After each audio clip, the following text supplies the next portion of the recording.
500 জন মুসল্লি নিয়ে ইমাম মুসলিম বিন আকিল কি করবেন? হঠাৎ করে দেখা যায় মাগরিবের আজান শোনা যাচ্ছে। মুয়াজ্জিন সাহেব যখন বলতেছে হাইয়া আলাস সালাহ, হাইয়া আলাস সালাহ বলার সঙ্গে সঙ্গে ইমাম মুসলিম বিন আকিল এই 500 জন লোককে নিয়ে তিনি মাগরিবের নামাজের ইমামতিতে দাঁড়াইলেন। পিছনের মধ্যে মুক্তাদি কয়শ? জোরে কোন কয়শ? 500 মুক্তাদি নিয়া মাগরিবের নামাজের ইমামতির মধ্যে দাঁড়াইলেন ইমাম মুসলিম বিন আকিল। ভাইয়েরা আমার, বন্ধুরা আমার, আপনারা বলুন তো মাগরিবের নামাজ কয় রাকাত ফরজ? 3 রাকাত ফরজ নামাজ পড়তে পড়তে তিনি 3 রাকাত নামাজ পড়া যখন তিনি সালাম ফিরাইলেন, সালাম ফিরাইয়া পিছনে ফিরে তাকায়া দেখে গো 500 মুসল্লি থেকে আর একজন মুসল্লিও তার পিছনে নাই। জোরে জোরে কি নাউজুবিল্লাহ বলা যাবে না? এরা কেমন নামাজি? আমার বাবাজিরা, বন্ধুরা, আপনারা বলুন তো নামাজের মধ্যে দাঁড়াইলে দেখা হয় কার সাথে? জোরে বলেন কার সাথে? তাইলে ওই এজিদের গোষ্ঠীরা, বেঈমান মুনাফিকরা নামাজ পড়লো কারে খুশি করার জন্য? এরা কার সঙ্গে দিদার করতে যায়? মাগরিবের নামাজ পড়া ফরজ, ফরজ তরক করলে কবিরা গুনাহ হয়, ঠিক না বেঠি? এই 3 রাকাত নামাজ পড়তে পড়তে সালাম ফিরাইয়া পিছন ফিরে তাকায়া ইমাম মুসলিম বিন আকিল দেখতেছেন 500 মুসল্লি থেকে আর একজন মুসল্লিও তার পিছনে নাই। কি ভাগ্যের নির্মম পরিহাস! সকালবেলা যার পক্ষে 40,000 লোক ছিল, সন্ধ্যাবেলা দেখা যায় একটা লোক আর ইমাম মুসলিম বিন আকিলের সঙ্গে নাই। এখন চিন্তা করেন মুনাফিক কত প্রকার ও কি কি, বেঈমান কত প্রকার ও কি কি, মুনাফিক কত প্রকার ও কি কি, এবার চিন্তা করেন। এখন দেখা যায় যেই মুরিদের ঘরের মধ্যে ওনার স্থান ছিল মাথার মধ্যে, যেই মুরিদের ঘরে ওনার স্থান ছিল মাথার উপরে, উনি মাগরিবের নামাজ পড়া যেই মুরিদের ঘরের মধ্যে যান, ওই মুরিদরা ভিতর থেকে দরজাটা ঠাস কইরা বন্ধ করে দেয়। একটা দরজাও ওনার জন্য আর খোলা নাই। ইমাম মুসলিম বিন আকিল টপ টপ করে চোখের পানি ছাইরা কান্না শুরু করলেন। আরে সকালবেলা 40,000 লোক ছিল, এরা আমার এত যত্ন করতো, এত ভালোবাসতো, এখন একটা লোকও আমার জন্য দরজা খুলে না, প্রত্যেকের দরজা আমার জন্য বন্ধ। ওইদিকে চিঠি ইমাম হুসাইন পাইয়া হুসাইন আহলে বায়াতের সদস্যদেরকে নিয়ে তিনিও রওনা হয়ে গেছেন। ভাইয়ের আমার, বন্ধুরা আমার, ইমাম মুসলিম বিন আকিল চিন্তা করলেন কি করব কি করব। হাঁটতে হাঁটতে তিনি দেখেন একটা দরজার, একটা ঘরের দরজা একটু ফাঁকা, ভিতরে মিট মিট করে আলো জ্বলতেছে। ইমাম হুসাইন, ইমাম মুসলিম বিন আকিল ওই দরজার মধ্যে যাই একটু নক করলেন। ভিতরে কেউ আসেননি। একজন বৃদ্ধা মহিলা মা, তিনি জবাব দিলেন কে আপনি? তখন তিনি বললেন মাগো, আমার নাম ইমাম মুসলিম বিন আকিল, আমি ইমাম হুসাইনের চাচাতো ভাই। এই কথা শোনার সঙ্গে সঙ্গে বুড়িমা ডাক দিয়ে কয় আপনি মিথ্যা বলেছেন, আমি বিশ্বাস করি না, কারণ ইমাম মুসলিম বিন আকিল আওলাদ রাসূল, ওনার সঙ্গে হাজার হাজার লোক থাকে, আমি বিশ্বাস করি না আপনি ইমাম মুসলিম বিন আকিল নন। তখন তিনি ডাক দিয়া বললেন মা, আমি সব ঘটনা আপনাকে বলবো, আগে একটু অনুমতি দেন, আমি আপনার ঘরে একটু ঢুকতে চাই। বুড়িমা অনুমতি দিলেন। তখন তিনি ঘরের ভিতর প্রবেশ করলেন। ঘরের ভিতর প্রবেশ করার সঙ্গে সঙ্গে বুড়িমা সালাম দিলেন, ডাক দিয়ে বললেন হুজুর, সকালবেলা না আপনার সঙ্গে 40,000 লোক ছিল, এখন আপনি একা কেন? তখন তিনি বললেন মাগো, সবাই আমার সাথে বিশ্বাসঘাতকতা করেছে, প্রতারণা করেছে। বুড়িমা ডাক দিয়ে কই হুজুর, আপনি চিন্তা করবেন না, আমার ঘরের দরজা আপনার জন্য খোলা, আপনার যতদিন ভালো লাগে আপনি আমার ঘরে থাকবেন। কিন্তু ভাগ্যের নির্মম পরিহাস, নেককারের ঘরে অনেক সময় বদকার জন্ম হয়, ঠিক না বেঠিক? নেককারের ঘরও বদকার জন্ম হয়। ওই বুড়িমার পেটের একটা সন্তান, এটা ছিল কুলাঙ্গার। এই সন্তান যখন রাতের বেলা ঘরে আসছে, আসার সাথে সাথে তার মা সন্তানকে বলতেছে কয় পুত্রে, আমরা তো ভাগ্যবান। কয় কেন? কয় আমাদের ঘরের মধ্যে আওলাদ রাসূলের আগমন হয়েছে। আল্লাহু আকবার বলবেন না? কয় তিনি কে? কয় ইমাম মুসলিম বিন আকিল। সঙ্গে সঙ্গে ছেলে ভাবলো যদি আমার মা রে কই, তাইলে মা হয়তো আমারে বাধা দিব, কারণ ইবনে জিয়াদ ঘোষণা দিছে ইমাম মুসলিম বিন আকিলকে যে ধরে দিতে পারবে তারে 10,000 দিরহাম পুরস্কার দিবে। নাউজুবিল্লাহ কোন? 10,000 দিরহাম পুরস্কার দিবে। এই ঘোষণা পাইয়া সে নীরবে নিস্তব্ধে ইবনে জিয়াদের কাছে গিয়া কয়, তোমার শিকারী আমার মার ঘরে, যদি আমাকে 10,000 দিরহাম দেও আমি তোমার শিকারী ধরে দেব। কয় ঠিক আছে তোমাকে দেব, আগে ধরে নিয়ে আসো। আমি একা পারবো না, আমার সাথে কিছু সৈন্য দাও। তখন 70 জন এজিদের সৈন্য দিল। কয়জন? 70 জন এজিদের সৈন্য বুড়িমার ঘরের পাশে। এরা চতুর্দিকে এসে ব্যারিকেড করলো। সন্তান যখন মারে ডাক দিল, মা তো মনে করছে তার সন্তান ঘরে ফিরে এসেছে। ওই ভদ্র মহিলা সুন্দর করে দরজাটা খুলে দেওয়ার সাথে সাথে দেখা যায় ইমাম মুসলিম বিন আকিলকে লক্ষ্য করে ওই দুষ্ট শয়তানরা যখন তীর মারা শুরু করলো, তিনি তীরের শব্দ পাইয়া কোমর থেকে তরবারিটা বের করিয়া তরবারি যখন ঘুরাইতে লাগছে, দেখা যায় 70টা এজিদের সৈন্যরে মুহূর্তের মধ্যে কচুর মতো কর্তন করে ফেলেছে। হে হুসাইন নবীজির আওলাদ সালাম জানাই মোরা তোমায়। হে হুসাইন নবীজির আওলাদ সালাম জানাই মোরা তোমায়। জানি না কেমন করে ছিলেন নবী সোনার মদিনায়, জানি না কেমন করে ছিলেন নবী সোনার মদিনায়। কিভাবে এজিদের দল সেই গোলাতে তলোয়ার চালায়। হে হুসাইন নবীজির আওলাদ সালাম জানাই মোরা তোমায়। উপস্থিত ঐতিহ্যবাহী ব্রাহ্মণবাড়িয়া জেলার নবীনগর উপজেলাধীন বাঙ্গড়া বাজার সংলগ্ন ধনমুল্লা মাজার শরীফ প্রাঙ্গণে হজরতে দয়াল বাবা ধনমুল্লা ফকির ধনশা রহমাতুল্লাহ আলাইহির স্মরণে 132তম বার্ষিক আজিমুশান ওয়াজ ও দোয়ার মাহফিল 2026 ইংরেজি সনের সম্মানিত প্রধান অতিথি ব্রাহ্মণবাড়িয়া 5 নবীনগরের সংসদীয় আসনের মাননীয় সংসদ সদস্য, বিশিষ্ট শিক্ষানুরাগী জননেতা অ্যাডভোকেট আব্দুল মান্নান এমপি সাহিব, প্রধান মেহমান অত্র এলাকার কৃতি সন্তান, বিশিষ্ট সমাজসেবক, বিশিষ্ট দানবীর আবু হাসনাত আলম রাজীব ভুইয়া, আজকের প্রধান উদ্বোধক, বিশিষ্ট ব্যবসায়ী অত্র এলাকার কৃতি সন্তান মোহাম্মদ মাহমুদুর রহমান বাবু সাহেব, বিশেষ করে আমার পরবর্তীতে যিনি তাশরিফ আনবেন আজকের প্রধান আকর্ষণ হযরত মাওলানা আব্দুর রহমান রিজভী সুন্নি আল কাদরি পীর সাহিব। আলোচনা করেছেন মাওলানা মুফতি মোহাম্মদ তৌহিদুর রহমান রিজভী সুন্নি আল কাদরি পীর সাহিব।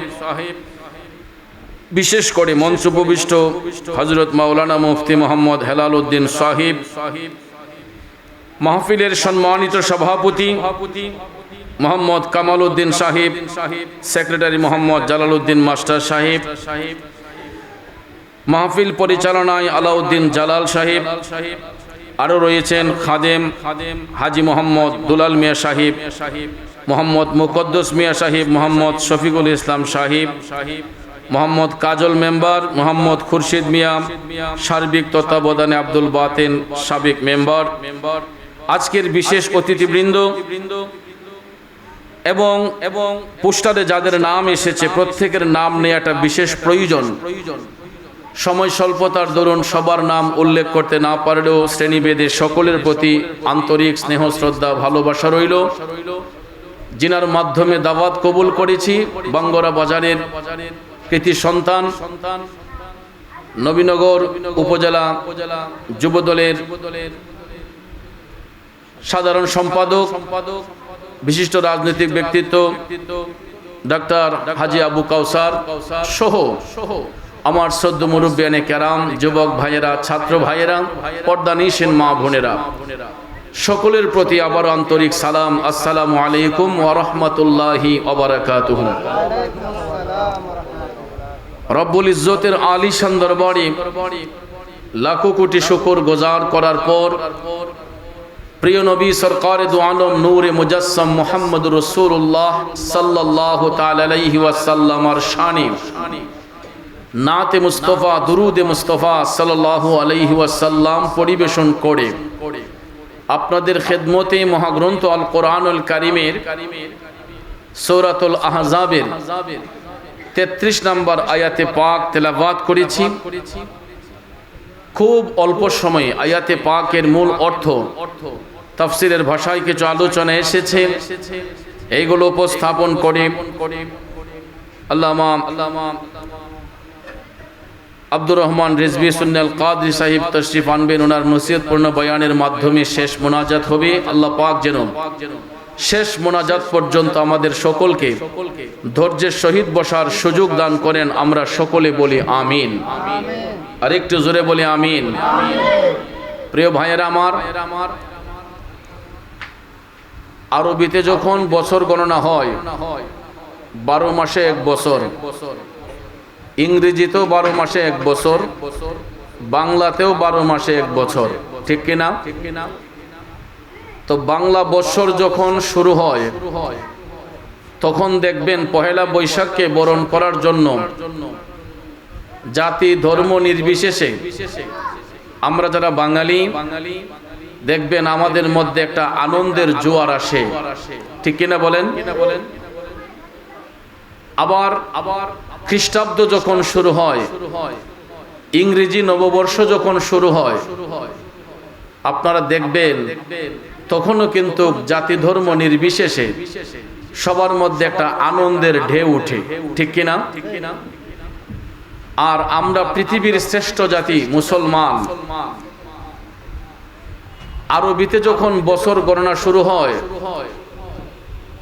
আমরা কিন্তু বৎসরের প্রথম দিনটাকে আনন্দের সহিত বরণ করি না, বেদনার সহিত চোখের পানি বিসর্জন দিয়ে মুমিন মুসলমানরা কান্নায় আবেগ আপ্লুত হয়ে যায়, ঠিক কিনা বলেন?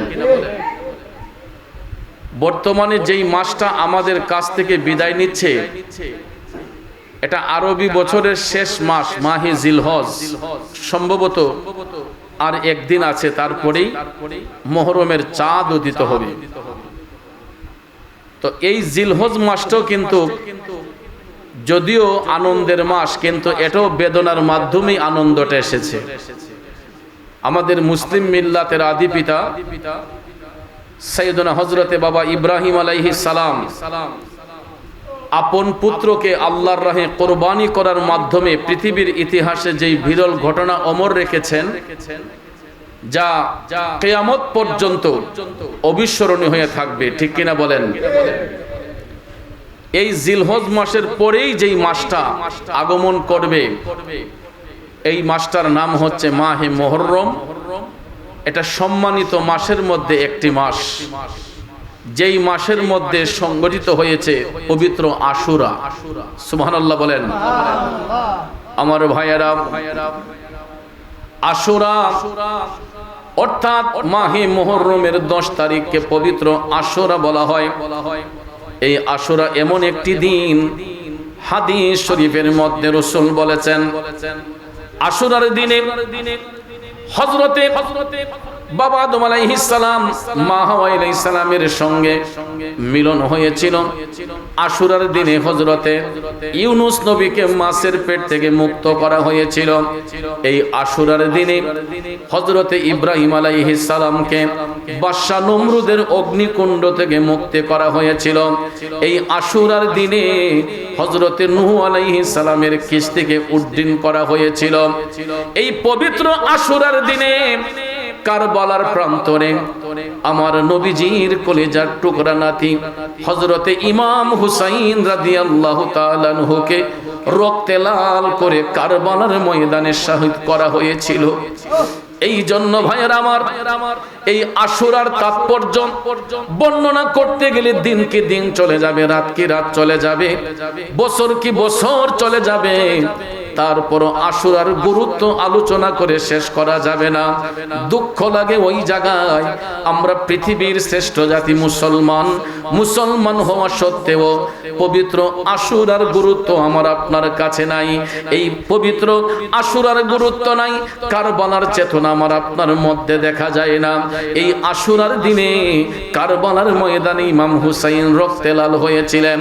টাকা পয়সার জন্য নয়, অর্থকরী পাহাড় গড়ার জন্য নয়, শুধুমাত্র বিশ্ব মুসলিমের কাছে সত্য ইসলামকে অটল রাখার জন্য ইমাম হুসাইন কারবালার ময়দানে শহীদ হয়েছিলেন। চিল্লায়া কি আল্লাহু আকবার বলা যাবে না?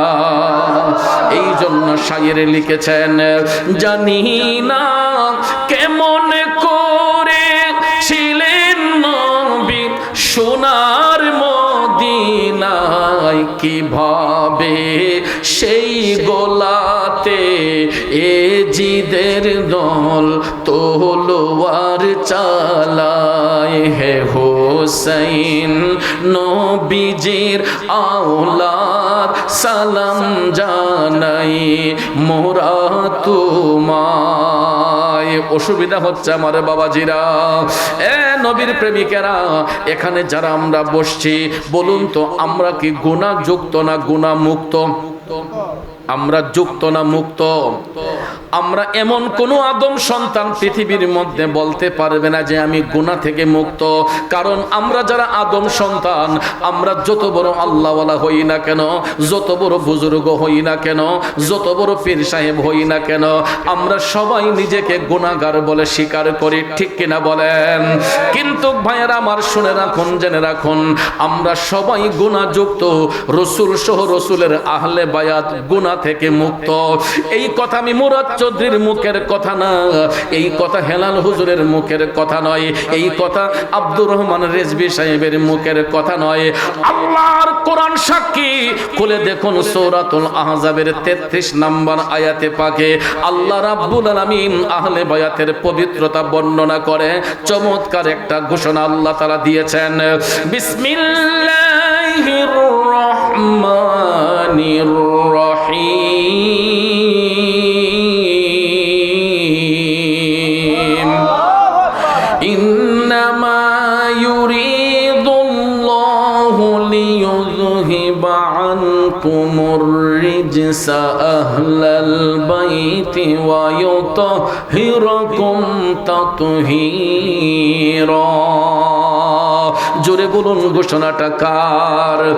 আল্লাহ বলেন, হে আহলে বায়াত, নিশ্চয়ই আল্লাহ রাব্বুল আলামিন চান তোমাদেরকে সমস্ত পাপ রাশি থেকে মুক্ত রাখতে এবং সম্পূর্ণরূপে পুত পবিত্র রাখতে।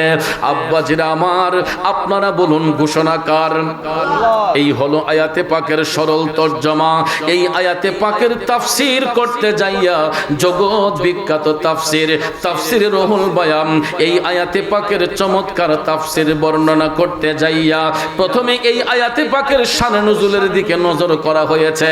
এই আয়াতে পাকের শানে নুজুল পর্যালোচনা করলে দেখা যায়, যখন যেই সময় এই আয়াতে পাক অবতীর্ণ করা হয়েছিল, তখন আল্লাহর হাবিব সাল্লাল্লাহু আলাইহি ওয়াসাল্লাম মুমিনদের মা উম্মাহাতুল মুমিনিনের মধ্যে অন্যতম একজন হযরতে উম্মে সালমা রাদিয়াল্লাহু তাআলা আনহার পবিত্র হুজরা শরীফের মধ্যে রাসূল আরাম করেছিলেন। এখানে শানে নুজুল বর্ণনা করলে পাওয়া যায়, আম্মা জান উম্মে সালমা রাদিয়াল্লাহু তাআলা আনহা বলেন, যখন এই আয়াতে পাক অবতীর্ণ করা হয়েছিল, আমার ঘরের মধ্যে রাসূল সহ 7 জন উপস্থিত ছিলেন। কয়জন? এই 7 জনের মধ্যে প্রথমে যিনি ছিলেন রাহমাতাল লিল আলামিন, তারপরে ছিলেন ফেরেশতা জিবরাইল আলাইহিস সালাম, এরপরে ছিলেন ফেরেশতা মিকাইল আলাইহিস সালাম, তারপরে ছিলেন মুশকিল কুশা মাওলানা আলী কাররামাল্লাহু ওয়াজহাহু আম্মা জান খাতুনে জান্নাত মা ফাতেমাতুজ জাহরা রাদিয়াল্লাহু তাআলা আনহা, এরপরে ছিলেন ইমামে মকাম হযরতে ইমাম হাসান রাদিয়াল্লাহু তাআলা আনহু, এরপরে যিনি ছিলেন ইমামে মকাম হযরতে ইমাম হুসাইন রাদিয়াল্লাহু তাআলা আনহু। এই 7 জন উপস্থিত ছিলেন যখন এই আয়াতে পাক অবতীর্ণ করা হয়েছিল। আম্মা জান উম্মে সালমা রাদিয়াল্লাহু তাআলা আনহা রাসূলকে হুজরা শরীফের মধ্যে পাইয়া বুক ভরা আনন্দ নিয়া মুচকি মুচকি হাসি দিয়া আমার নবীর কদমে সালাম দিলেন। আসসালাতু ওয়াসসালামু আলাইকা ইয়া রাসূলুল্লাহ। নবী গো, ওগো মায়ার নবীজি, আমি কি আপনার আহলে বায়াতের অন্তর্ভুক্ত? আল্লাহর হাবিব সাল্লাল্লাহু আলাইহি ওয়াসাল্লাম ডাক দিয়ে বললেন, হে উম্মে সালমা, তুমি আমার স্ত্রী, এটা সত্য। আল্লাহ তাআলা তোমাকে জান্নাতের শুভ সংবাদ দিয়েছেন, এটাও সত্য। কিন্তু উম্মে সালমা রে, তুমি আমার আহলে বায়াতের অন্তর্ভুক্ত নও। জোরে কন্যা সুবহানাল্লাহ। এখানে চিন্তা করে দেখেন, যিনি দয়াল নবীর সঙ্গে সংসার জীবন করলেন, নবীজির স্ত্রী, মুমিনদের মা, উম্মাহাতুল মুমিনিনের অন্যতম ছিলেন উম্মে সালমা রাদিয়াল্লাহু তাআলা আনহা। নবীজির স্ত্রী হওয়া সত্ত্বেও আমার দয়াল নবী বললেন, উম্মে সালমা, তুমি আমার স্ত্রী, এটা সত্য। আল্লাহ তাআলা তোমাকে জান্নাতের শুভ সংবাদ দিয়েছেন, এটাও সত্য। কিন্তু তুমি আমার আহলে বায়াতের অন্তর্ভুক্ত নও। তখন আম্মা জান উম্মে সালমা রাদিয়াল্লাহু তাআলা আনহা ডাক দিয়ে বললেন, ইয়া রাসূলুল্লাহ, নবী গো, তাইলে আমি জানতে চাই কারা আপনার আহলে বায়াত? সঙ্গে সঙ্গে দয়ার নবী, মায়ার নবী টাম দিয়া মওলা আলীকে পাশে বসাইলেন। একদিকে খাতুনে জান্নাত আম্মা জান ফাতেমাতুজ জাহরা রাদিয়াল্লাহু তাআলা আনহাকে বসাইলেন। বন্ধুরে, ও বন্ধু, আমার নবীজির ডান রান মুবারকের মধ্যে ইমাম হাসান রাদিয়াল্লাহু তাআলা আনহুকে বসাইলেন। বাম রানের মধ্যে নবীজি হযরতে ইমাম হুসাইনকে বসাইয়া এই 4 জনকে দয়াল নবী আবৃত্ত করলেন। নবীজি এই 4 জনকে জড়াইয়া ধইরা বললেন, উম্মে সালমা, ও উপস্থিত সাহাবারা, শুনো, আল্লাহ তাআলা যেই যাদের পবিত্রতা বর্ণনা করেছেন, এরাই হলো আমি রাসূলের আহলে বায়াত। আর জোরে জোরে কন্যা সুবহানাল্লাহ। অর্থাৎ মওলা আলী মুশকিল কুশা রাদিয়াল্লাহু তাআলা আনহু, খাতুনে জান্নাত মা ফাতেমাতুজ জাহরা, হযরত ইমাম হাসান, হযরত ইমাম হুসাইন রাদিয়াল্লাহু তাআলা আনহুমা, এই 4 জনের সমন্বয় হচ্ছে রাসূলের আহলে বায়াত। তখন দয়াল নবী ডাক দিয়া বললেন, আমার সাহাবারা শুনো রে, যারা আমার আহলে বায়াতকে ভালোবাসলো তারা আমি রাসূলকে ভালোবাসলো। যারা আমার আহলে বায়াতের সাথে বিরোধিতা করলো তারা যেন আমি নবীর সাথে বিরোধিতা করলো। তাইলে বলুন, আমার নবীর কথা সত্য না মিথ্যা? বাবাজি আমার, তখন উম্মে সালমা রাদিয়াল্লাহু তাআলা আনহা একদম ক্লিয়ারলি বিষয়টা বুঝতে পারলেন। শুধু তাই নয়, তিনি আরো বর্ণনা করছেন, এই আয়াতে পাক অবতীর্ণ হওয়ার পরে একটানা 6 মাস, কয় মাস? একটানা 6 মাস মদিনার কামলিওয়ালা নবী, মায়ার নবী, দয়ার নবীজি প্রতিদিন হাসান হুসাইনের বাড়িতে যাইতেন। মওলা আলী মুশকিল কুশার হুজরা শরীফের দরজার পাশে দাঁড়াইয়া বাহির থেকে আমার নবী ডাক দিয়া বলতেন, ও আহলে বায়াত, তোমাদের উপর দুরূদ ও সালাম। চিন্তা করে দেখুন, স্বয়ং রব্বুল আলামিন নবীর উপর দুরূদ বেজেন, আল্লাহর ফেরেশতাগণ নবীর উপর দুরূদ শরীফ বেজেন। আল্লাহ তাআলা পৃথিবীর সমস্ত ঈমানদারদেরকে নবীর দুরূদ সালাম পাঠ করার আদেশ জারি করে দিয়েছেন। কিন্তু স্বয়ং রাসূল কারীম সাল্লাল্লাহু আলাইহি ওয়াসাল্লাম আহলে বায়াতকে সম্মান দিয়া নবী নিজে যাইয়া বলতেছেন, হে আহলে বায়াত, তোমাদের উপর দুরূদ ও সালাম। জোরে জোরে কি সুবহানাল্লাহ বলবেন না? এখন আমার প্রশ্ন হলো, দুঃখ লাগে ওই জায়গায় আমাদের দেশের মধ্যে কিছু কিছু মোল্লা মুন্সি আহলে বায়াত পাক পাঞ্জাতনের সম্মান দিতে চায় না। আহলে বায়াত পাক পাঞ্জাতনের গুরুত্ব তাদের মধ্যে দেখা যায় না। প্রশ্ন হলো, কেনই বা দেখা যাবে? কারণ বন্ধুরা আমার, বাবাজিরা আমার, আহলে বায়াতকে যারা নির্মূল করার চেষ্টা করেছিল, এরা কোনো হিন্দু নয়, বৌদ্ধ নয়, খ্রিস্টান নয়। এরা কিন্তু আমার আপনার মতো দাড়িওয়ালা, টুপিওয়ালা, জুব্বাওয়ালা, কুর্তাওয়ালা ছিল। এদের মধ্যে আলেম ছিল, হাফেজ ছিল, কারি ছিল, মুফতি ছিল, সব কিছু ছিল। কিন্তু একটা জিনিস এদের মধ্যে ছিল না, আহলে বায়াতের ভালোবাসা, হুব্বে মোস্তফার প্রেম, ইশকে মোস্তফার প্রেম ওই সমস্ত এজিদের গোষ্ঠীর মধ্যে ছিল না, ঠিক কিনা বলেন? এ বন্ধুরা আমার, বাবাজিরা, ইমাম হুসাইন রাদিয়াল্লাহু তাআলা আনহু কারবালার মধ্যে শহীদ হইবেন এই সংবাদ আমার নবীর কাছে 50 বছর আগেই এসেছিল। কারণ আয়াতে পাক অবতীর্ণ হওয়ার পরে প্রতিদিন আমার মদিনার কামলিওয়ালা নবী এক নজর দেখার জন্য, হাসান হুসাইনকে দেখার জন্য খাতুনে জান্নাতের হুজরা শরীফের মধ্যে যাইতেন। আবার মদিনার কামলিওয়ালা নবী প্রতিদিনের নিয়ায় হঠাৎ একদিন হুজরা শরীফের মধ্যে যাইয়া খাতুনে জান্নাত মা ফাতেমাতে জাহরাকে ডাক দিয়া বললেন, ফাতেমা গো, আমার নাতি হাসান হুসাইনকে দেখছি না কেন, এদেরকে ডাকো, আমার মনটা কেন যেন ছটফট ছটফট করতেছে। খাতুনে জান্নাত সঙ্গে সঙ্গে ডাক দিলেন, ও হাসান হুসাইন। ডাক দেওয়ার সঙ্গে সঙ্গে লাব্বাইক ইয়া রাসূলুল্লাহ বলিয়া হাসান হুসাইন নবীজির কদম মুবারকের মধ্যে সে হাজির হয়ে গেছেন। আমার নবী পুনরায় একটা রান মুবারকে ইমাম হাসানকে বসাইলেন, আর একটা রান মুবারকের মধ্যে ইমাম হুসাইনকে বসাইয়া দয়াল নবী একটা চুম্বন দেন ইমাম হাসানের গালে, আর একটা চুম্বন দেন নবী ইমাম হুসাইনের গালে।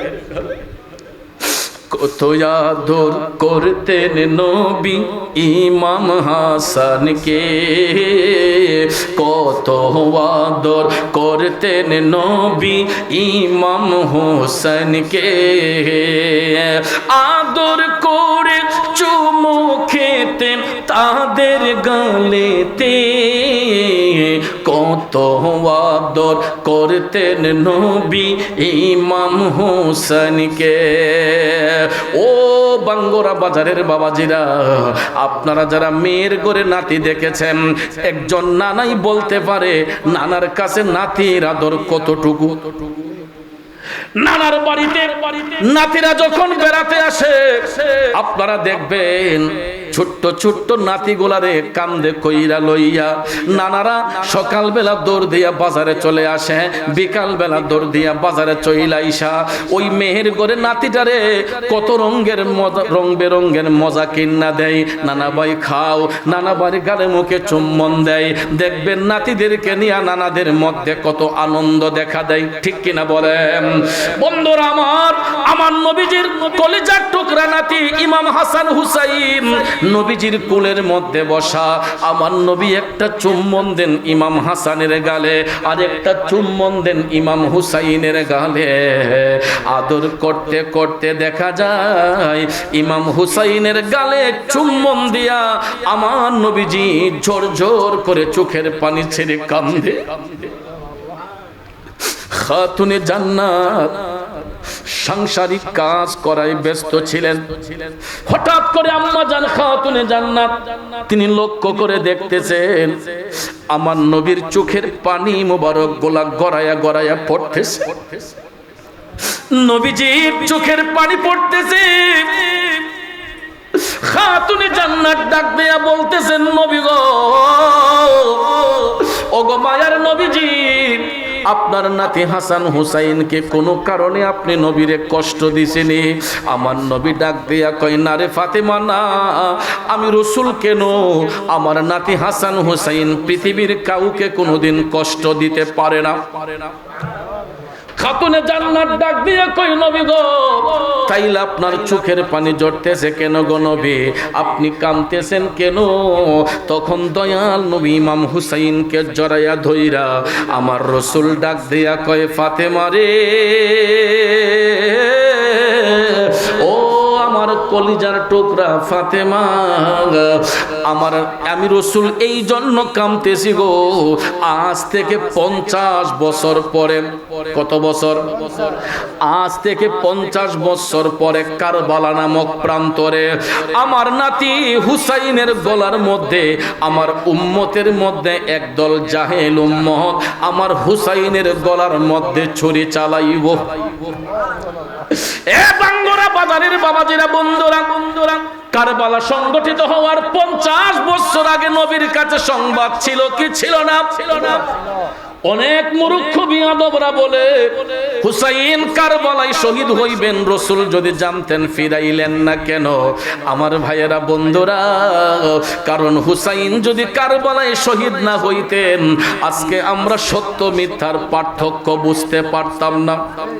হুসাইন যদি কারবালায় শহীদ না হইতেন আজকে পৃথিবীর আনাচে কানাচে আল্লাহর ওলিগণের মাজার শরীফ হইতো না, ঠিক না বেঠিক?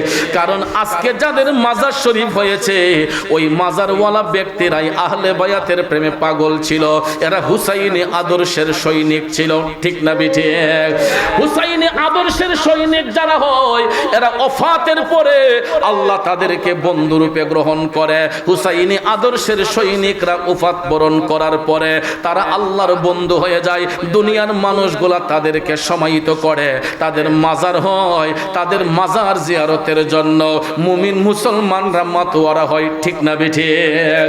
কারণ চিন্তা করে দেখেন, আজ থেকে 132 বছর আগে এই এলাকা থেকে যারা দুনিয়ার জমিন থেকে মৃত্যুবরণ করেছেন, এই এলাকা থেকে আজ থেকে 132 বছর আগে, জুড়ে কন্যা সুবহানাল্লাহ।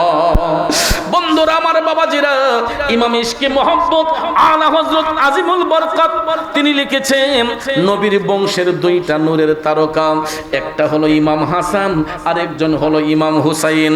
যারা হাসান হুসাইনের চোখের দিকে তাকাইলো এরা যেন আমি নবীর চোখ মোবারকের দিকে তাকাইলো, সুবহানাল্লাহ কন্যা।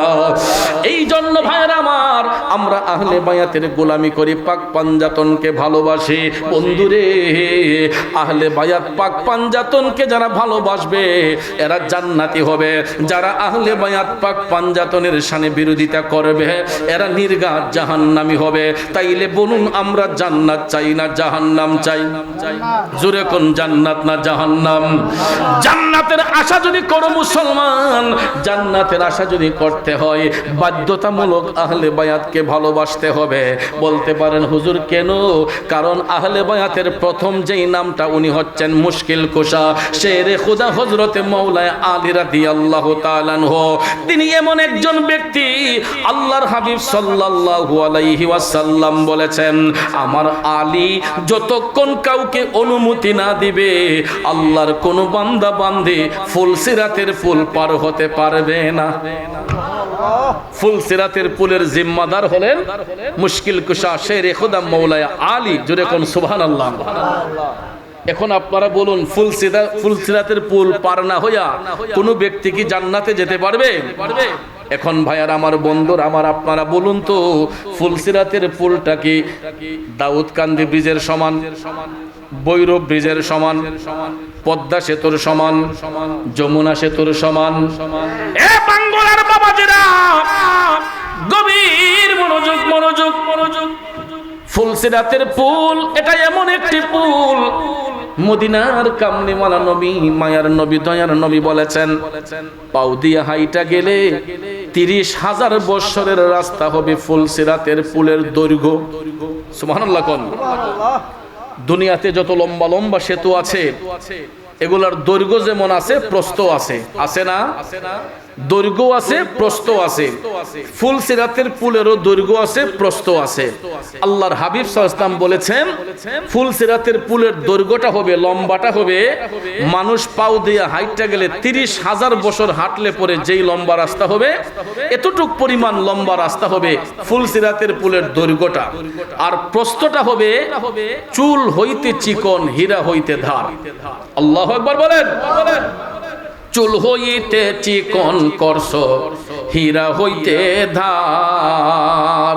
ওরে চুল হইতে চিকন করছো, হীরা হইতে ধার। আরে ফুলসিরাতটা কেমনে হব পার, মওলায় আমি গুনাহগার, বেহিসাবে দিন গেল আমার। আরে বেহিসাবে দিন গেল আমার, পাখো পড়ুয়ার, বেহিসাবে দিন গেল আমার। বলে ঠিক না বেঠে? আব্বাজান আমার, বন্ধুরা আমার, দুনিয়ার লম্বা লম্বা সেতুগুলা কোনো না কোনো নদীর উপর বসানো হয়।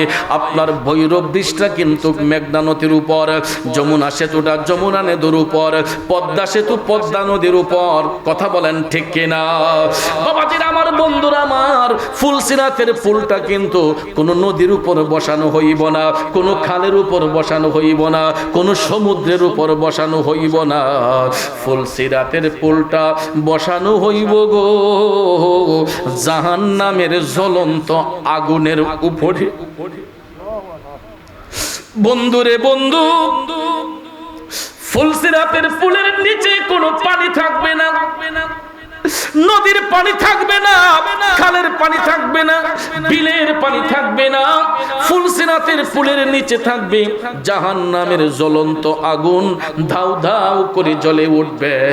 ওই ব্রিজটা পার না হইয়া আল্লাহর কোন বান্দা বান্দে ফুলসিরাতের ফুল পার না হইয়া বেহেশতে যেতে পারবে না। এই জন্য রাসূল বলেছেন, ওই ফুলসিরাত পার হইতে গেলে পরিচয় দিয়ে যাইতে হবে সে ইমানদার নাকি বেঈমান। ওই পরিচয়টা নেওয়ার জন্য যেই প্রতিনিধি নিযুক্ত করা হবে উনি হচ্ছেন মুশকিল কুশা শেরে খোদা হযরতে আলী রাদিয়াল্লাহু তাআলা আনহু। চিল্লায়া কি সুবহানাল্লাহ বলা যাবে না? আমার ভাইয়েরা, বন্ধুরা, মদিনার কামলিওয়ালা নবী বলেন, আমার আলী যতক্ষণ কাউকে অনুমতি না দিব আল্লাহর কোন বান্দা বান্দি ফুলসিরাতের পুল পার হতে পারবে না। এখন ভাইয়েরা আমার, ভৈরব ব্রিজ পার হইতা যান, সেখানে টোল আদায় কইরা যাইতে হয়। দাউদকান্দি ব্রিজটা পার হইতে গেলে টোল আদায় করতে হয়। লালন সেতু পার হতে যান, টোল আদায় করতে হয়। পদ্মা যমুনা পার হতে যান, টোল আদায় করে যাইতে হয়। ফুলসিরাতের পুলের মধ্যে টোল আদায় করে যেতে হবে। এই দুনিয়ার ব্রিজগুলার টোল হলো টাকা পয়সা, কিন্তু ফুলসিরাতের পুলের টোল হলো সেখানের মধ্যে কোনো টাকা পয়সা নেওয়া হবে না। যা শুধু পরিচয় দিতে হবে লোকটা মুমিন নাকি বেঈমান, ইমানদার না বেঈমান। এই পরিচয়টা দেওয়ার জন্য যিনি জানার জন্য যিনি বসে থাকবেন উনি হচ্ছেন শেরে খোদা হযরতে মাওলানা আলী। সুবহানাল্লাহ। মাওলা আলী পরিচয় নেওয়ার পরে যদি কেউ মুমিন বলে পরিচয় পায়, আল্লাহর হাবিব বলেছেন চোখের পলকে, অর্থাৎ চোখ বন্ধ কইরা খুলতে যতটুকু সময় লাগবে, চোখের পলকে মুমিন ব্যক্তিরা ফুলসিরাতের পুল পার হইয়া যাইব। আর জাহান্নামী ব্যক্তিগুলা, বেঈমান মুনাফিকগুলা, ওই এজিদের গোষ্ঠীগুলা, এরা যখন ফুলসিরাতের পুলের মধ্যে উঠবো, এরা যখন বেঈমান বলে স্বীকৃতি পাবে, তখন ভাইয়েরা আমার ফুলসিরাতের পুলের উপর দাঁড়ানোর সাথে সাথেই এদের পাওগুলা দ্বিখণ্ডিত হইয়া যাইব। এরা আর ফুলসিরাতের পুলে টিকতে পারবে না, ঠাস করে নিচে পড়ে যাবে। এখন আপনারা বলুন, এরা নিচে যখন পড়ে যাবে আগুনে পড়বে না পানিতে? আগুনে না পানিতে? জাহান্নামের আগুনে ধাউ ধাউ করে জ্বলবে, জাহান্নামের আগুনে ধাউ ধাউ করে জ্বলবে। এই জন্য বন্ধু, আমরা আহলে বায়াতকে ভালোবাসি, মাওলা আলীকে ভালোবাসি, পাক পাঞ্জাতনের গোলামি এই জন্য করি যাতে আমরা হাসরের ময়দানে ফুলসিরাতের পুল পার হইতে আমাদের যাতে কোনো অসুবিধা না হয়, আমরা যেন মুমিন হইয়া যেতে পারি। এই জন্য আমরা পাক পাঞ্জাতনকে ভালোবাসি। ঠিক কিনা বলেন? আসুন সামনে যাই। আমার রাসূল বলেছেন, পৃথিবীর মধ্যে যত নারীরা জান্নাতের শুভ সংবাদ পাবে, পৃথিবীর মধ্যে যত নারীরা জান্নাতের শুভ সংবাদ পাবে, এদের সরদারিনী হবে আম্মা জান খাতুনে জান্নাত মা ফাতেমাতুজ জাহরা। চিল্লায়া বলেন না সুবহানাল্লাহ। এই জন্য শায়ের বলেছেন, কি জননী ছিলেন দেখো মা ফাতেমা, মা বলে ডেকে দিলেন দয়াল খুদাই রে, দয়াল খুদাই। জান্নাতি সরদার যিনি, জান্নাতি সরদার যিনি, তার তুলনা নাই। মায়ের কদমের নিচে জান্নাত দিলেন খুদাই, মায়ের কদমের নিচে জান্নাত দিলেন খোদাই। আমার মায়ের মতো আপন জন, মায়ের মতো আপনজন ত্রিভুবনে নাই, মায়ের কদমের নিচে জান্নাত দিলেন খোদায়ে, মায়ের কদমের নিচে জান্নাত দিলেন খোদায়। বন্ধু, এই খাতুনে জান্নাতকে সম্মান দিয়া পৃথিবীর মা জাতির ইজ্জত বুলন্দ করা হয়েছে, মা জাতির সম্মান বৃদ্ধি করা হয়েছে। এই জন্য যত রমণীগণ জান্নাতের শুভ সংবাদ পাবে এদের সরদারিনী হবেন আম্মা জান খাতুনে জান্নাত মা ফাতেমাতুজ জাহরা রাদিয়াল্লাহু তাআলা আনহা। তাইলে বলুন, খাতুনে জান্নাতকে ভালোবাসার প্রয়োজন আছে না নাই? এবার আসুন সামনে যাই। আল্লাহর হাবিব সাল্লাল্লাহু আলাইহি ওয়াসাল্লাম বলেছেন, পৃথিবীর মধ্যে যত পুরুষ লোকরা জান্নাতের শুভ সংবাদ পাবে এদের সরদার হবে ইমাম হাসান এবং হুসাইন রাদিয়াল্লাহু তাআলা আনহুমা। জোরে জোরে কন্যা সুবহানাল্লাহ। আমার রাসূল বলেছেন, পৃথিবীতে যত পুরুষ লোক জান্নাতের শুভ সংবাদ পাবে এদের সরদার হবে আমার নাতি হাসান এবং হুসাইন। জোরে বলেন না সুবহানাল্লাহ। এই জন্য দেখবেন, আমি প্রায় মাহফিল এটা বলে যাই, অনেক পোলাপান দেখবেন গ্রাম অঞ্চলে এরা একটু মস্কারা করে বলে যে বৃদ্ধ লোক বেহেশতে যাবে না। কয় কি কয় না? অনেক সময় টিচারা করে মস্কারা করে বলে যে বৃদ্ধ লোক বেহেশতে যাবে না। আসলেই বৃদ্ধ লোক বেহেশতে যাবে না। বলেন হুজুর, এই কথাটা কি বললেন? জীবনে তো কোনোদিন শুনলাম না। আমাদের চুলদারি পেকে গেছে এই জন্য কি আমরা অপদস্থ হয়ে গেলাম? না বাজান, রাগ করবেন না, হাতটা জোর করে বলে যাই, আপনি গুসা করবেন না, রাগ করবেন না। এই কারণে বৃদ্ধ লোক বেহেশতে যাবে না যদি আমার নবীর কথা সত্য হয়। দয়াল নবী বলেছেন বয়সের কোনো ফ্যাক্টর নাই, বয়স আপনার 80 হোক, 100 হোক, 150 হোক, এর চাইতে বেশি হোক।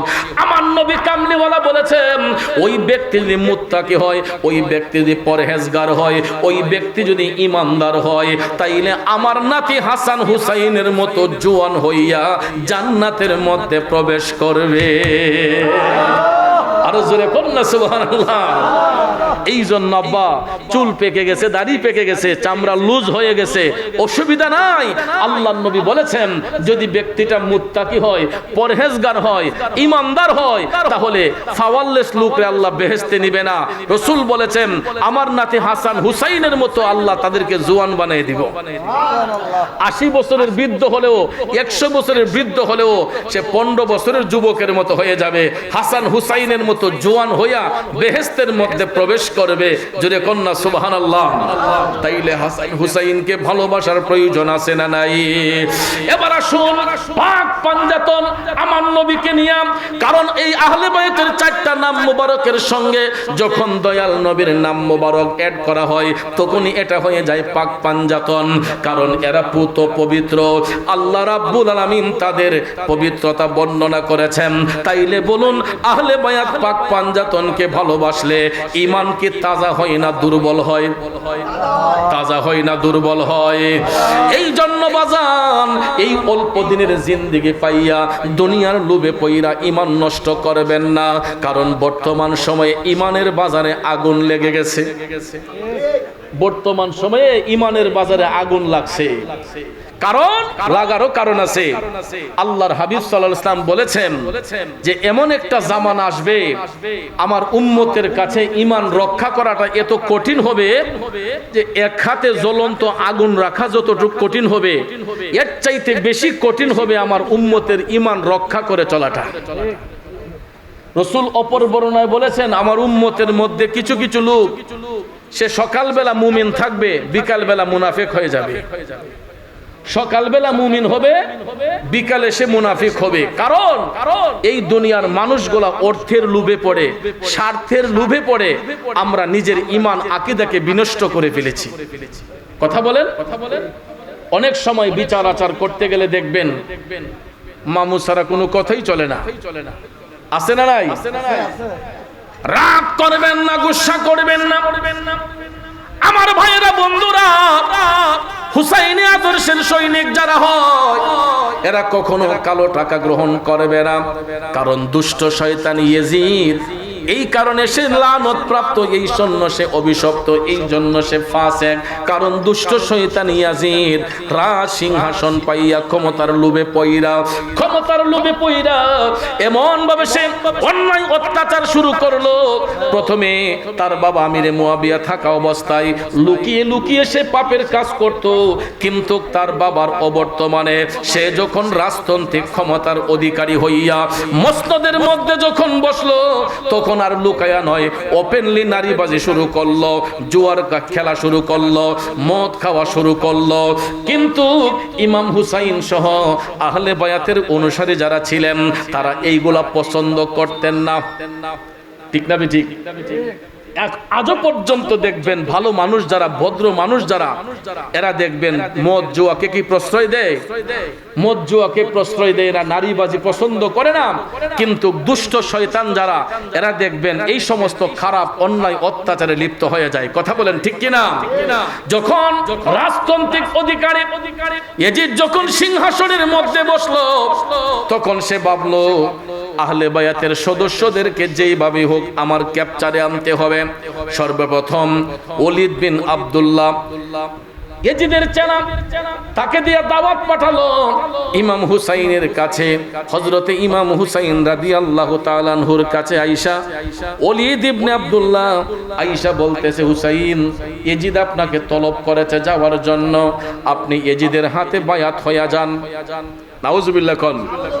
হুসাইন ডাক দিয়ে বললেন, তুমি বললা কি এটা? তুমি এটা বললা কি? ইয়াজিদ ফাসিক, সে বেঈমান, সে খারাপ কাজ করে। আমি হুসাইন সত্য, আমার নানা জান রাহমাতাল লিল আলামিন সত্য। আমি বেঁচে থাকতে কখনো ইয়াজিদের কাছে মাথা নত করব না। বলে এই কথা বলে ওলীদ বিন আব্দুল্লাহ চলে গেল ইয়াজিদের কাছে। যাওয়ার পরে ইয়াজিদ ভাবলো যে কিভাবে কি করা যায়, তাদেরকে আবার দাওয়াত তলব করলো। একবার, দুইবার, তিনবার দাওয়াত দেবার পরে ইমাম হুসাইন ডাক দিয়ে বললেন, আমি হুসাইন হাসি মুখে জীবন দিতে পারবো, তারপরও ইয়াজিদের হাতে আমি বায়াত হইতে পারবো না। চিল্লায়া কন্যা আল্লাহু আকবার। বন্ধুরা আমার, বাবাজিরা, ওই মুহূর্তে আহলে বায়াতের সঙ্গে ইমাম হুসাইনের সঙ্গে বিশেষ দুইজন লোক ছিলেন। একজনের নাম হচ্ছে আব্দুল্লাহ বিন উমর, আরেকজনের নাম হচ্ছে আব্দুল্লাহ বিন জুবাইর। তারা ছিলেন আহলে বায়াতের প্রেমিক দাবিদার, আহলে বায়াতের মধ্যে অন্যতম। তাদের সঙ্গে চলাফেরা করতেন হযরতে আব্দুল্লাহ বিন জুবাইর এবং আব্দুল্লাহ বিন উমর। তারা দুইজন চিন্তা করলেন যে হুসাইন, যদি আমরা এই জায়গার মধ্যে থাকতে হয়, মদিনার সীমানায় থাকতে হয়, তাইলে বাধ্য হয়ে আমরা ইয়াজিদের মোকাবেলা করতে হবে। কিন্তু আমরা চাই না দয়াল নবীর পবিত্র শহর মদিনা শরীফের মধ্যে আমাদের কারণে কোনো দাঙ্গা হাঙ্গামা হোক। আমরা এখানে থাকতে চাই না, আমরা মক্কাতুল মুকাররমার মধ্যে ফিরে যাব, আমরা মক্কা শরীফের মধ্যে ফিরে যাব। এক পর্যায়ে হুসাইন ডাক দিয়া বললেন, ও আহলে বায়াতের প্রেমিকেরা, তোমরা কিভাবে বলতেছো মদিনা শরীফ ছেড়ে চলে যাইবা, যেই মদিনাতে আরাম করতেছে আমার নানা জান রাহমাতাল লিল আলামিন, যেই নানাকে দেখার জন্য পৃথিবীর লক্ষ লক্ষ মানুষরা মদিনার প্রাণে ছুটে আসে। আমি হুসাইন নবীর আওলাদ হইয়া কেমনে নানা জানের শহর মদিনা ছেড়ে যাই? তখন আব্দুল্লাহ বিন উমর, আব্দুল্লাহ বিন জুবাইর বলেন, তাইলে হুসাইন আপনি কিছুদিন অপেক্ষা করেন, আমরা চলে যাই। এই বলিয়া আহলে বায়াতের প্রেমিক দাবিদার আব্দুল্লাহ বিন উমর এবং আব্দুল্লাহ বিন জুবাইর, তারা দুইজন ফেসাদ না করার জন্য, বিশৃঙ্খলা না করার জন্য তারা দুইজন চলে গেলেন মক্কাতুল মুকাররমায়। কারণ হেরেম শরীফ এমন একটা নিরাপদ জায়গা যেখানে একটা পিপিলিকা মারা পর্যন্ত নিষেধ।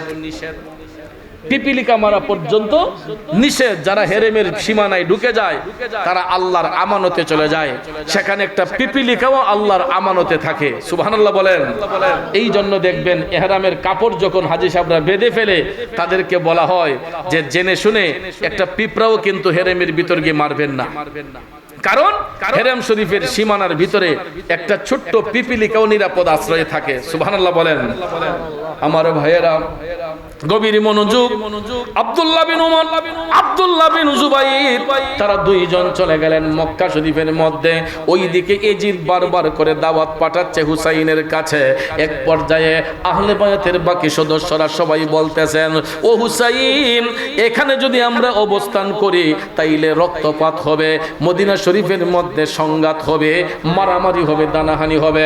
হুসাইন কয়, না না না, আমি চাই না আমার কারণে আমার নানাজানের শহর মদিনা শরীফের মধ্যে কোন ধরনের রক্তপাত হোক, ফ্যাসাদ হোক।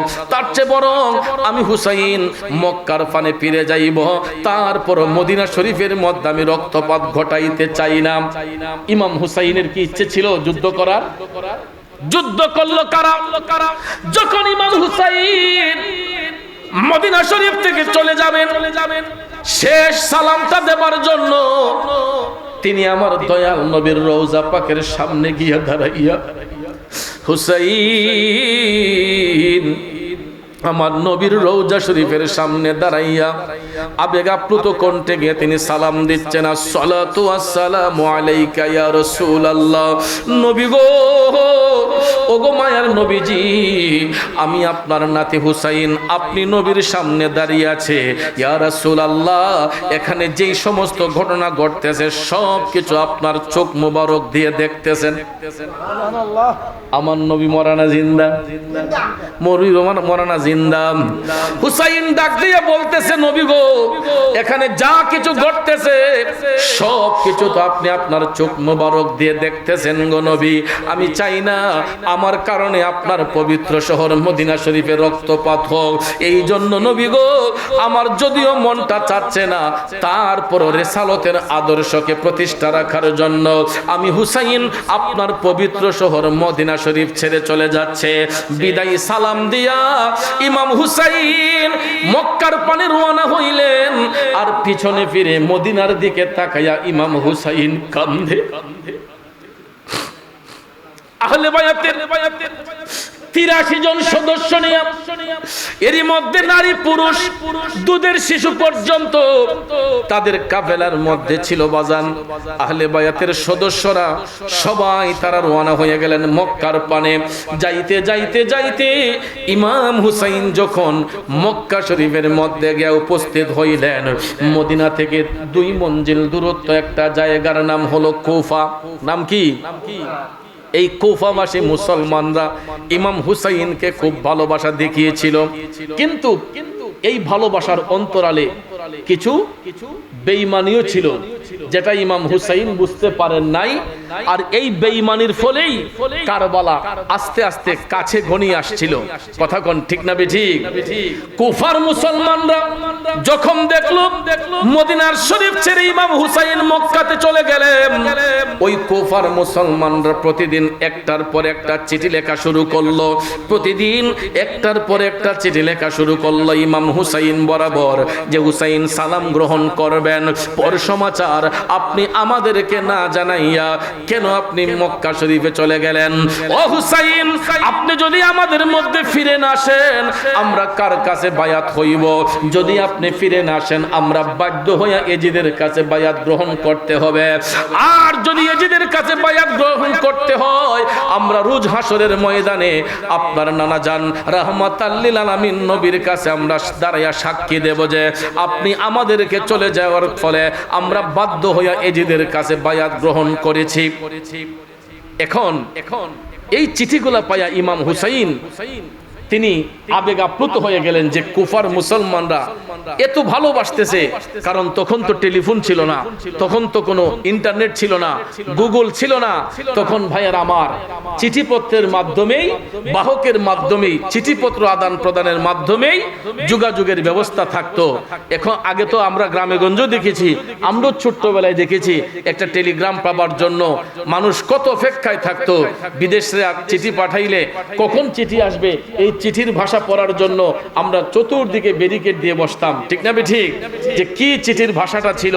কিন্তু এখন তথ্য প্রযুক্তির যুগে এইগুলো আস্তে আস্তে দূরীভূত হয়ে গিয়েছে, দূর হয়ে গিয়েছে। এখন মুহূর্তের মধ্যে সংবাদ আদান প্রদান হয় সোশ্যাল মিডিয়ার মাধ্যমে এবং টেলিভিশন, এই আপনার মোবাইল ফোনের মাধ্যমে, ইন্টারনেটের মাধ্যমে। কথা কোন ঠিক কিনা? তখন কি এগুলা ছিল? ছিল না। ভাইয়ার আমার গভীর মনোযোগ, একটার পর একটা চিঠি যাইতে লাগলো। যাইতে যাইতে যাইতে কোন মুফাসসির লিখেছেন 1200 চিঠির কথা, কেউ লিখেছেন 150 চিঠির কথা। তবে অধিক সংখ্যক মুফাসসির 150 চিঠির মধ্যেই গুরুত্ব দিয়েছেন বেশি।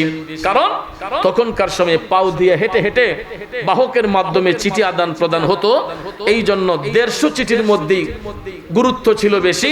আর এই 150 চিঠির প্রত্যেকটা চিঠির বিষয়বস্তু ছিল হুসাইন যাতে ফিরে আসেন। আল্লাহু আকবার কোন, যাতে হুসাইন ফিরে আসেন কুফার মধ্যে। এক পর্যায়ে হুসাইন আহলে বায়াতের সমস্ত সদস্যদেরকে নিয়ে তিনি পরামর্শ করলেন যে কি করা যায়, কুফার মুসলমানরা আমাদেরকে এত ভালোবাসতেছে, কি করা যায়। তখন ভাইয়ার আমার বৈঠকে সিদ্ধান্ত হলো ইমাম হুসাইন ওনার চাচাতো ভাই হযরতে ইমাম মুসলিম বিন আকিল রাদিয়াল্লাহু তাআলা আনহুকে উনি সিলেক্ট করলেন যে ইমাম মুসলিম, আমরা সিদ্ধান্ত নিয়েছি তোমাকে আমরা প্রথমে কুফার মধ্যে পাঠাবো। তুমি যদি সেখানকার অবস্থা ভালো দেখো তাইলে আমরা তোমার চিঠি পেয়ে আমরা সবাই কুফার উদ্দেশ্যে রওনা হয়ে যাব। আপনারা বলেন এখানে কি মারামারির কোনো কথা আছে? ঝগড়ার কোনো কথা আছে? আমার বাবাজিরা বন্ধুরা, ইমাম হুসাইন রাদিয়াল্লাহু তাআলা আনহু ইমাম মুসলিম বিন আকিলকে তৈরি হওয়ার পরামর্শ দিলেন। ওইদিকে ইমাম হুসাইন কুফার মুসলমান বরাবর একটা চিঠি লিখলেন, কুফাবাসীকে সালাম দিয়া বললেন, পর সমাচার, আমি আমার ভাই ইমাম মুসলিম বিন আকিলকে এজাজত দিয়েছি, খেলাফত দিয়েছি, আপনারা তার কাছে বায়াত গ্রহণ করবেন। আর আমার ভাই ইমাম মুসলিম বিন আকিল যখন আমাকে চিঠি লিখবে, তার চিঠিটা পাইয়া আমি আর দেরি করব না, আমি আপনাদের উদ্দেশ্যে রওনা হয়ে যাব। আমার বাবাজিরা বন্ধুরা, এত সুন্দর করে চিঠি লিখলেন। ইমাম হুসাইন চিঠিটা লিখা ইমাম মুসলিম বিন আকিলের কাছে দিয়ে বললেন, যাও, তোমাকে আল্লাহর হাওলা করে দিলাম, আমার দয়াল নবীর আমানতে দিলাম, যাও এবার তুমি কুফার উদ্দেশ্যে রওনা হয়ে যাও। ইমাম মুসলিম বিন আকিল যখন রওনা হইলেন গো, ওনার ছোট্ট দুইটা কলিজার টুকরা সন্তান ছিল। একজনের নাম হলো ইব্রাহিম, আরেকজনের নাম হলো মুহাম্মদ। সুবহানাল্লাহ কোন, একজনের নাম মুহাম্মদ আর একজনের নাম ইব্রাহিম। এই ছোট্ট দুইটা সন্তান ডাক দিয়া বলতেছে, আব্বা, আপনি ছাড়া তো আমাদের আর কেউ নাই, আমাদেরকে একা রেখে আপনি কেন চলে যাচ্ছেন? যদি যাইতে হয় আমরা দুইটা ভাইকে আপনার সাথে করে নিয়ে যান। ইমাম মুসলিম বিন আকিল সন্তানের মুখের দিকে তাকাইয়া চোখের পানি ছেড়ে কান্না শুরু করে দিয়া বললেন, তোমরা তোমাদের চাচাজানের কাছে থাকো, তোমরা ইমাম হুসাইনের কাছে থাকো, আমি যাওয়ার পরে আমি চিঠি লিখব, চিঠি পাওয়ার সাথে সাথে তোমরা চলে আসবা, তোমরা তোমাদের চাচাজানের সঙ্গে রওনা হইবা। কষ্ট হইতেছে আপনাদের? অনেক লম্বা ঘটনা কারবালার ইতিহাস। কষ্ট হইতেছে আপনাদের? ভাইয়ার আমার, বন্ধুরা আমার, ইমাম হুসাইন রাদিয়াল্লাহু তাআলা আনহু ইমাম মুসলিম বিন আকিলকে পাঠাইলেন, সন্তান দুইটাকে নিজের জিম্মায় রেখে দিলেন। ওইদিকে ইমাম মুসলিম বিন আকিল যাইতে যাইতে যাইতে তিনি যখন কুফার কাছাকাছি চলে গেলেন, ওনাকে রিসিভ করার জন্য যিনি প্রথম এসেছিলেন ওনার নাম হচ্ছে মুখতার বিন উবাইদুল্লাহ সাকফি।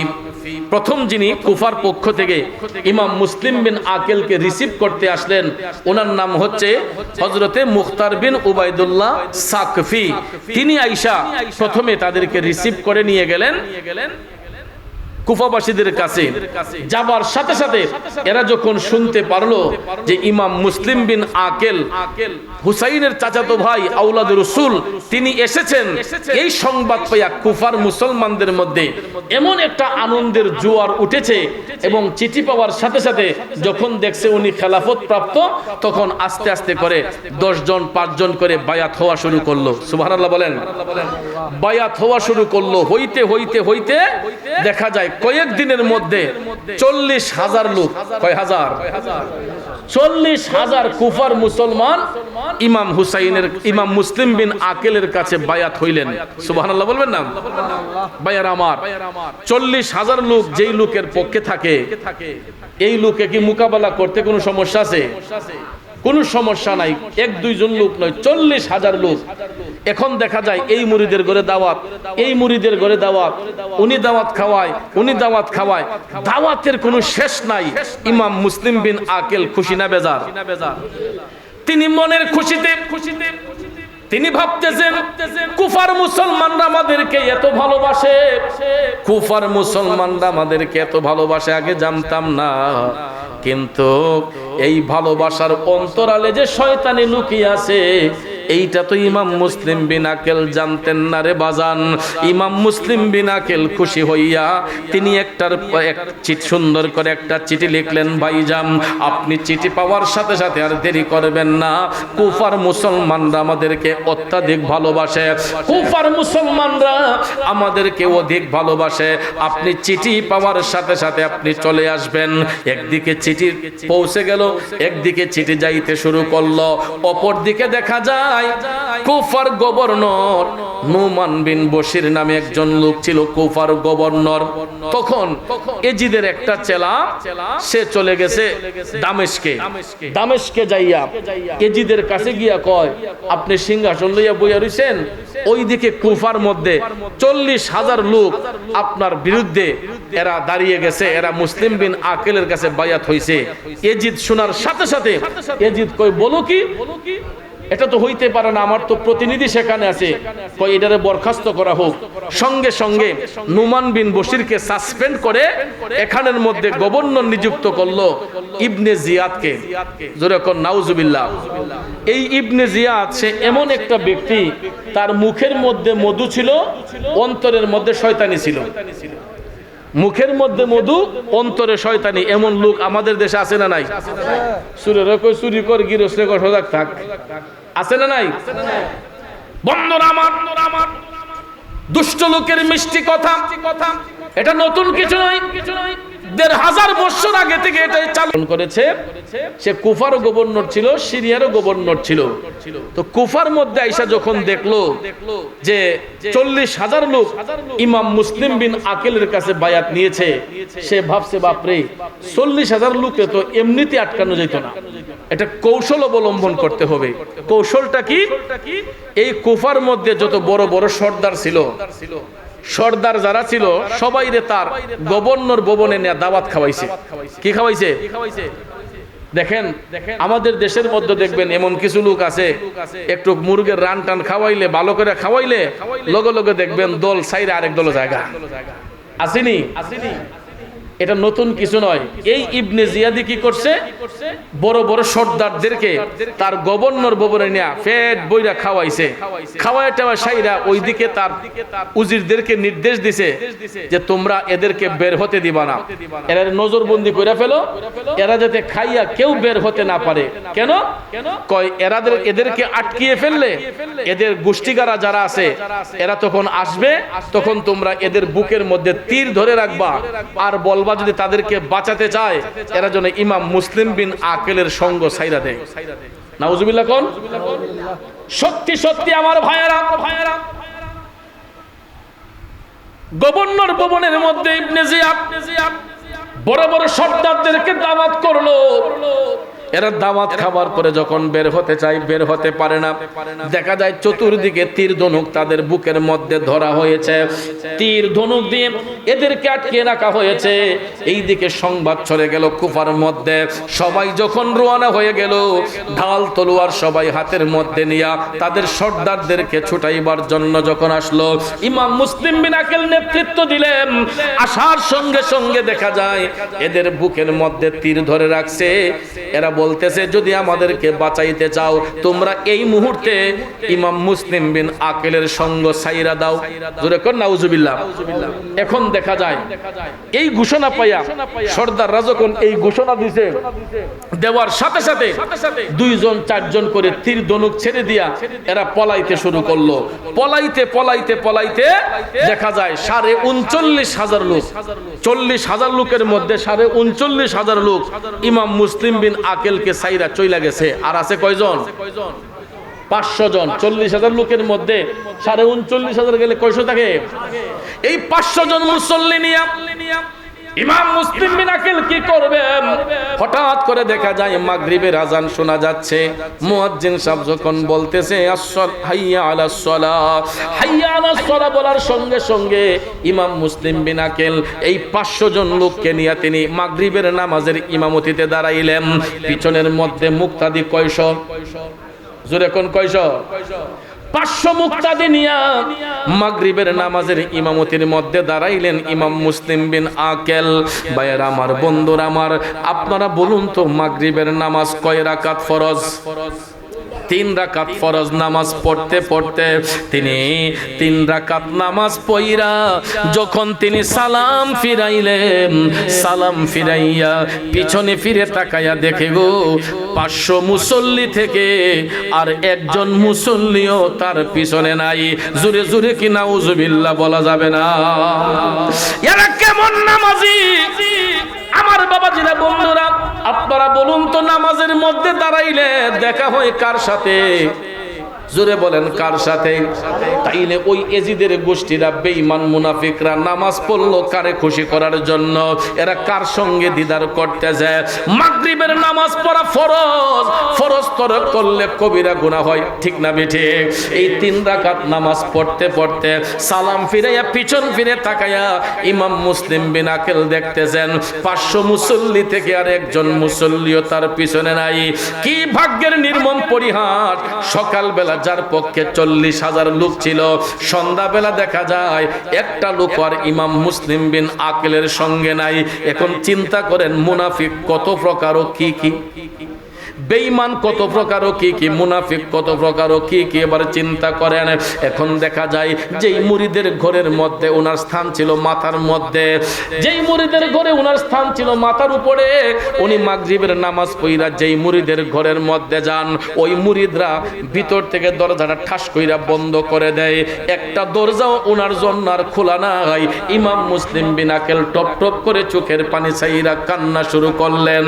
আরে সকালবেলা 40,000 লোক ছিল, এরা আমার এত যত্ন করতো, এত ভালোবাসতো, এখন একটা লোকও আমার জন্য দরজা খুলে না, প্রত্যেকের দরজা আমার জন্য বন্ধ।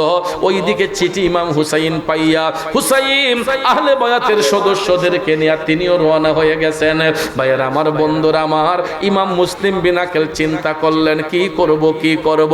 হাঁটতে হাঁটতে তিনি দেখেন একটা দরজার, একটা ঘরের দরজা একটু ফাঁকা, ভিতরে মিট মিট করে আলো জ্বলতেছে। ইমাম হুসাইন, ইমাম মুসলিম বিন আকিল ওই দরজার মধ্যে যাই একটু নক করলেন।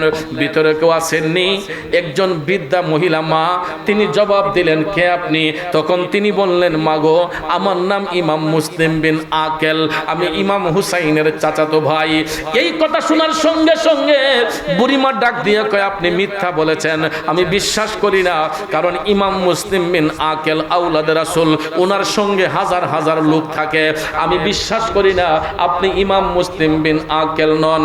তখন তিনি ডাক দিয়া বললেন মা, আমি সব ঘটনা আপনাকে বলবো, আগে একটু অনুমতি দেন, আমি আপনার ঘরে একটু ঢুকতে চাই। অনুমতি দেওয়ার পরে এখানে একটা মাসালা আছে। মাসালাটা হলো, দেখেন তিনি আওলাদ রাসূল, নবীর বংশের আওলাদ, আহলে বায়াতের সদস্য, তা সত্ত্বেও অনুমতি ছাড়া কারো ঘরের মধ্যে গিয়ে প্রবেশ করেন নাই। আমরা কি করি?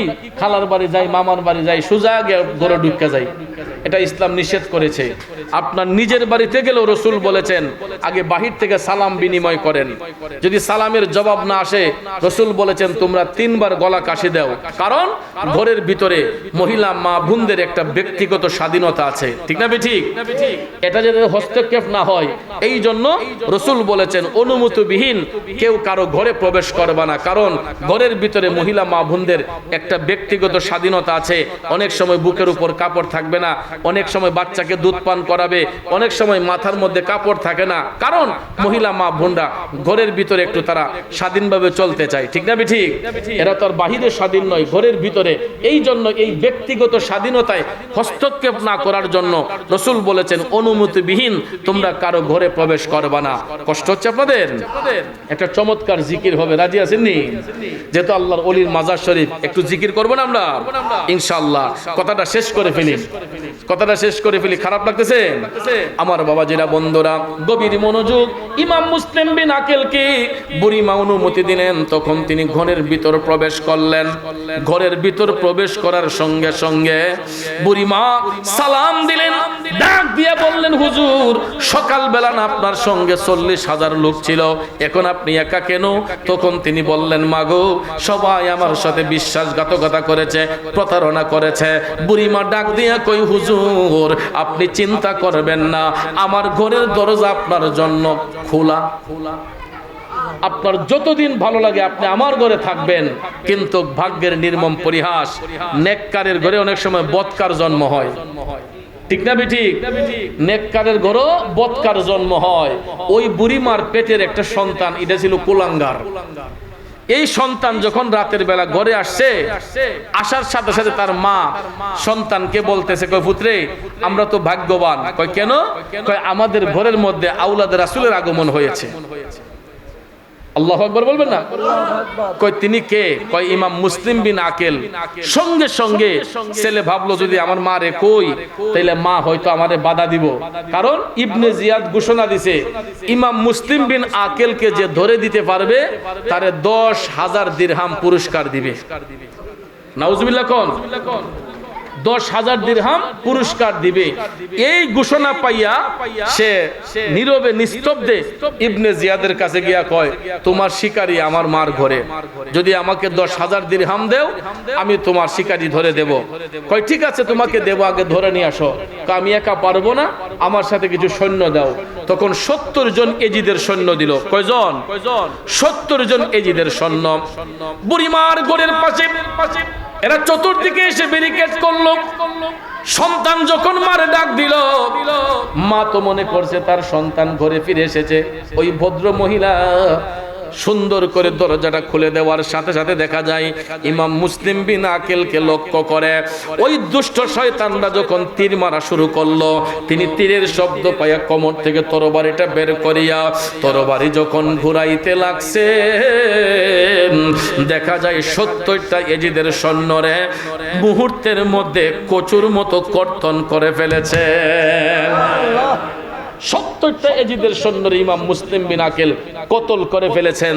তখন এই বুড়িমার সন্তান আবার গেছে গিয়া কয়, 70 জন কেন? 70 আরো কিছু সৈন্য দেন, এদেরকে দিয়ে কাজ হয় নাই। ইবনে জিয়াদ কয়, 70,000 পাঠাইলেও কোনো কাজ হইতো না। তোমরা একটা কাজ করো, কিছু লোক গিয়া ইমাম মুসলিমের কাছে সরি স্বীকার করো যে এটা আগে যারা এটা করছে এটা ভুল করছে, আপনি আসুন, আপনার সাথে আমরা আলোচনা করতে চাই, আমরা কম্প্রোমাইজ করতে চাই, আপনি আসুন ইবনে জিয়াদের কাছে, উনি আপনার সঙ্গে আলোচনা করবে। সুন্দর করে বুঝাইয়া আমার ভবনের ভিতরে ঢুকাইবা আর পিছন থেকে তার গর্দানটারে আলাদা করে দিবা। জোরে কোন নাউজুবিল্লাহ। দেখেন বেঈমান মুনাফিকরা কেমন চরিত্রের। সত্যি সত্যি ভাইয়েরা, এই বুড়িমার ঘরের মধ্যে এজিদের আরো কিছু সন্তান এসেছে। এজিদের ছেলেরা আইসা ইমাম মুসলিম বিন আকিলকে কয়, হুজুর আগের লোকেরা যা করছে এটার জন্য আমাদের এমপি সাহেব অনুতপ্ত, আমাদের গভর্নর অনুতপ্ত, তিনি এটার জন্য দুঃখ প্রকাশ করেছেন, উনি চায় আপনার সঙ্গে কম্প্রোমাইজ করার জন্য। ইমাম মুসলিম বিন আকিল কয়, দেখো আমি তো নবীর বংশের আওলাদ, আমি তো ঝগড়া ফেসাদ করতে চাই না, আমি তো মারামারি করতে চাই না, আপোষ যদি করতে হয় আসো গিয়ে আমরা একটু আলোচনা করি। তখন তারা যখন এই কথা বলল, ইমাম মুসলিম বিন আকিল বললেন, মা আমাকে একটু পানি দিবা? সুবহানাল্লাহ। বুড়িমার কাছে ইমাম মুসলিম বিন আকিল একটু পানির আবদার করলেন। বুড়িমা একটা গ্লাসের মধ্যে পানি নিয়া ইমাম মুসলিম বিন আকিলের কাছে যখন দিলেন, তিনি যখন পানিটা মুখের কাছে নিলেন, ঠোঁট মোবারক থেকে কয়েক ফোঁটা রক্ত যখন গ্লাস ভর্তি পানির মধ্যে পড়ে গেছে, গ্লাসের পুরাটা পানি রক্তে লাল হইয়া গেছে রে বাজান। ইমাম মুসলিম বিন আকিল আর ওই পানি মুখে দিলেন না, তিনি ভিতরে ইশারা হয়ে গেছে, তিনি ভাবতেছেন আর বলতেছেন, মাগো মা, ও মা, দুনিয়ার পানি হয়তো আমার জন্য বন্ধ হয়ে গেছে গো মা, কাউসারের পানি নিয়ে হয়তো দয়াল নবী অপেক্ষা করতে করতেছেন, আমি ইমাম মুসলিম বিন আকিল আর মনে হয় দুনিয়ার পানি খাইব না। সত্যি সত্যি এই বলিয়া পানিটা না খাইয়া তিনি যখন রওনা হইলেন ইবনে জিয়াদের গভর্নর ভবনে, ভাইয়ার আমার বন্ধুরা আমার, অপর দিকে পিছন থেকে দুষ্ট শয়তান এজিদের চেলারা ওনার গর্দান মুবারককে লক্ষ্য করে এমন একটা সেদ মারছে রে, সেদ মারার সঙ্গে সঙ্গে বডিটা এক জায়গায় পড়লো, ছিটকি মেরে কেল্লা মুবারকটা আরেক জায়গায় গিয়া পড়ছে। সাথে সাথে ইমাম মুসলিম বিন আকিল শহীদ হইয়া গেছে। ইন্না লিল্লাহি ওয়া ইন্না ইলাইহি রাজিউন। ইমাম মুসলিম বিন আকিল শহীদ হয়ে গেলেন। সংবাদ চলে গেছে ইমাম হুসাইনের কাছে। ইমাম হুসাইনের কাছে যখন সংবাদ চলে গেছে, হুসাইন বিশ্বাস করতে পারেন না যে কিছুদিন আগে আমার ভাই ইমাম মুসলিম আমাকে চিঠি লিখলো, আমি তার চিঠি পাইয়া সঙ্গে সঙ্গে রওনা হয়েছি, আর এখন তোমরা কি শুনাইলা আমার ভাই শহীদ হয়ে গেছে। হুসাইন বললেন, আমি এটার বিস্তারিত জানতে হবে, যেহেতু অর্ধেক রাস্তা পার হয়ে আসছি, তাহলে আরেকটু সামনে গেলেই কুফার মধ্যে পৌঁছে যাব, সেখানে গেলে হয়তো আমার ভাইয়ের ঘটনা বিস্তারিত জানতে পারবো। এই বলে হুসাইন আরেকটু সামনের দিকে রওনা হইলেন। আল্লাহু আকবার বলেন। ভাইয়ের আমার, বন্ধুরা আমার, যেহেতু বক্তা আরেকজন রয়ে গেছেন, আমার মনে হয় আমার আলোচনাটা আজকে ইমাম মুসলিম বিন আকিলের শাহাদাত পর্যন্ত রেখে দেই, আর এখন একটু জিকির করব। বাকি আলোচনাটা কোনোদিন যদি আসি, ইমাম হুসাইন তিনি কারবালার প্রান্তরে কুফার দিকে রওনা হচ্ছেন, এখান থেকে আলোচনাটা আবার স্টার্ট করব। কষ্ট হবে আপনাদের? সবাই চোখটা বন্ধ করে একটু দুরূদ শরীফ আমার সাথে পড়ুন। আল্লাহুম্মা সাল্লি আলা সাইয়্যিদিনা মুহাম্মাদ নাবি শাফিয়ানা মাওলানা মুহাম্মাদ নাবিয়ানা মাওলানা মুহাম্মাদ দয়াল নবীজের ভালোবাসায় আল্লাহর দিদার পাওয়া যায়। আমার দয়াল নবীজির ভালোবাসায় আল্লাহর ওলি হওয়া যায়। আল্লাহুম্মা সাল্লি আলা সাইয়্যিদিনা মুহাম্মাদ নাবিয়ানা